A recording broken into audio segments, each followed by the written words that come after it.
बीच की ये पुस्तक राजपाल एंड सन्स प्रकाशन से 2022 में आई है। दुनिया भर की औरतों के संघर्ष जितने एक जैसे हैं उतने ही विविध भी। विकसित कहे जाने वाले पश्चिम से लेकर पूरब तक औरतों को अपनी नाप के जूते पहनने से लेकर शिक्षा और वोट के अपने अपने छोटे से छोटे अधिकारों के लिए लड़ना पड़ता है। समकालीन स्त्री विमर्श की सशक्त हस्ताक्षर सुजाता ने इस किताब में इन्हीं संघर्षों को दर्ज करते हुए भविष्य की राह तलाशने की कोशिश की है। तो करेंगे इस किताब की सभी पहलुओं पर बात, लेकिन उससे पहले यदि आपने अभी तक हमारा चैनल सब्सक्राइब नहीं किया है तो कर लीजिए और दबा दीजिए बेल आइकन, ताकि आपको सारी लेटेस्ट अपडेट हमारी मिलती रहे।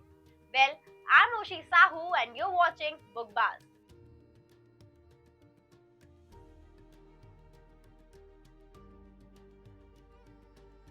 औरतों के संघर्षों की एक रूपता और विविधता को समेटे हुए ये किताब स्त्री विमर्श का एक दस्तावेज है, जो स्त्री विषयों को एक मजबूत स्वर देते हुए स्त्री लेखन में अपना स्थान सुरक्षित करता है।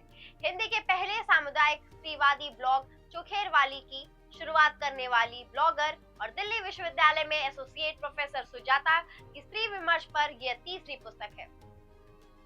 इसमें भूमिका के अलावा कुल 13 अध्याय हैं, जो दुनिया भर के स्त्रियों के राजनीति संघर्षों के बीच एक सहसंबंध स्थापित करते हैं, जिससे वैश्विक बहनापे का आधार तैयार होता है।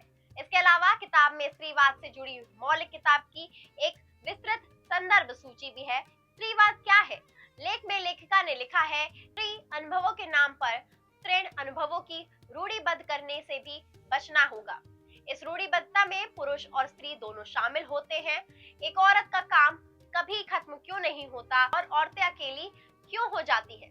काफी शानदार और नए विषय लेखिका ने सामने रखे हैं।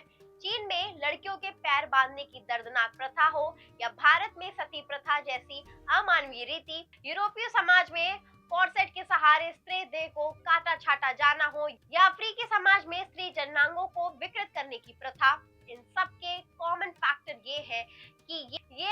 ये और इन जैसी अन्य तमाम प्रथाएं, रिवाज पितृसत्तात्मक संरचनाओं की उपज रही।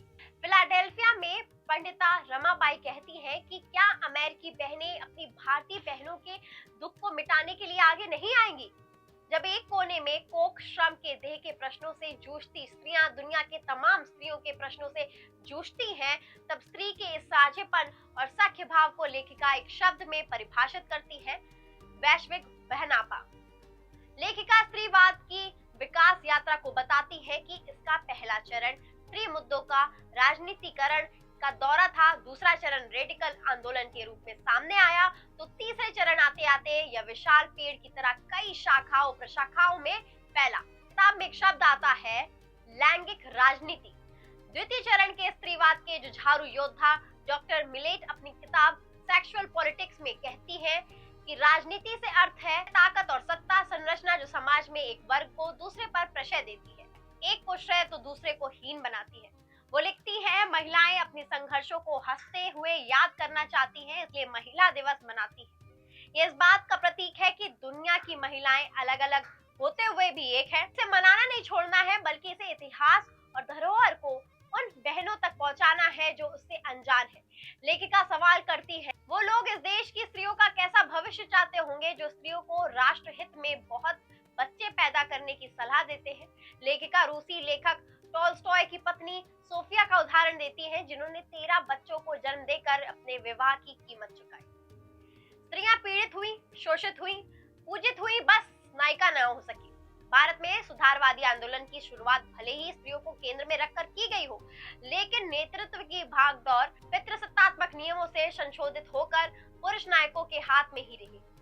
किताब स्त्रीवाद, स्त्री आंदोलन, पितृसत्ता जैसे जटिल विषयों को समझने के लिए और इन विषयों से अनभिज्ञ जिज्ञासु पाठकों को परिचित कराने के लिए काफी कुछ संजोए है।